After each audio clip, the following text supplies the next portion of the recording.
At Paris 2024, the stage will be set for two-time world champion Nikhat Zareen. The lady from Nizamabad packs a hefty punch, and she will be eager to land a few blows as she aims to achieve what no Indian has managed: a gold medal in boxing at the Olympics.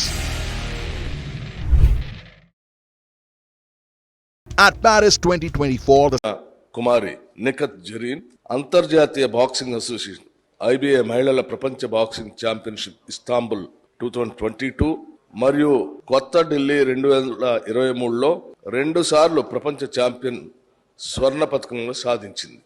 ఆమె 11 అంతర్జాతీయ 7 జాతీయ పతకములను మరియు 3 పర్యాయంలో ఉత్తమ boxer అవార్డులు సాధించింది. అంతేకాకుండా 2019 మరియు 2022 సీజన్లో సోఫియా బల్గేరియాలో 70 మరియు 73 స్ట్రాంజా